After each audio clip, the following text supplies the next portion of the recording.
సింగరేణి సంస్థ ప్రతి వేసవి సెలవుల్లో సింగరేణి కార్మికుల పిల్లలకు ఉచిత వేసవి క్రీడా శిక్షణా శిబిరాలు నిర్వహిస్తూ వస్తోంది. ఈ ఏడాది కూడా డబ్ల్యూపీఎస్ అండ్ జిఏ ఆధ్వర్యంలో పలు క్రీడల్లో ఈ శిక్షణా శిబిరాలను అన్ని ఏరియాల్లో నిర్వహించబోతున్నారు. ఈ నెల 27వ తేదీ నుంచి ఈ శిక్షణా శిబిరాలు ప్రారంభం కాబోతున్నాయి. వేసవి సెలవుల్లో పిల్లలకు వివిధ క్రీడల్లో అభిరుచి, ఆసక్తి పెంచడానికి ప్రాథమిక అవగాహన, ప్రాథమిక శిక్షణ ఇవ్వడం కోసం నిష్ణాతులైన, అనుభవజ్ఞులైన క్రీడాకారులతో ఇక్కడ శిక్షణ ఇవ్వబోతున్నారు. ఈ శిక్షణా శిబిరాల నిర్వహణ కోసం సింగరేణి సంస్థ దాదాపు 10 లక్షల రూపాయలను కేటాయించింది. మొత్తం 11 ఏరియాల్లో 12 రకాల క్రీడల్లో 25 రోజుల పాటు శిక్షణ ఇవ్వబోతున్నారు.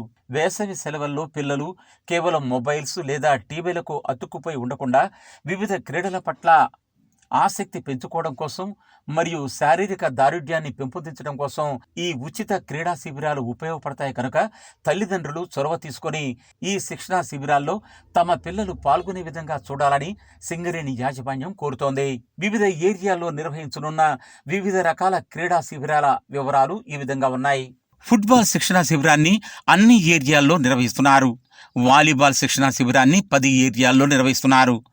అలాగే అథ్లెటిక్స్ని 7 ఏరియాల్లోనూ అనగా కార్పొరేట్, మనుగూరు, రామగుండం 1, శ్రీరాంపూర్, బెల్లంపల్లి, కొత్తగూడెం, మందమరి ఏరియాల్లోనూ, అలాగే బాస్కెట్బాల్ను 7 ఏరియాల్లో అనగా కార్పొరేట్ 1, ఎల్లందు, రామగుండం 1, మందమర్రి, శ్రీరాంపూర్, మనుగూరు, భూపాలపల్లి, రామగుండం 2 ఏరియాలోను, బాక్సింగ్ను 3 ఏరియాల్లో అనగా కార్పొరేట్, రామగుండం 1, శ్రీరాంపూర్ ఏరియాలోను, ఉషు క్యాంపును కార్పొరేట్లోను, అలాగే విలువిద్యను 2 చోట్ల నిర్వహిస్తున్నారు. RG1 మరియు RG3 ఏరియాల్లోను, హ్యాండ్బాల్ను భూపాలపల్లి ఏరియాలో, డ్రాయింగ్ శిక్షణ మరియు పోటీలను కార్పొరేట్లోను, అలాగే కరాటే శిక్షణ మరియు పోటీలను రామగుండం 1, మనుగూరు ఏరియాలోను, కిక్ బాక్సింగ్ను కొత్తగూడెం ఏరియాలోను, హాకీని కొత్తగూడెం, రామగుండం 3 ఏరియాలోనూ నిర్వహించబోతున్నారు.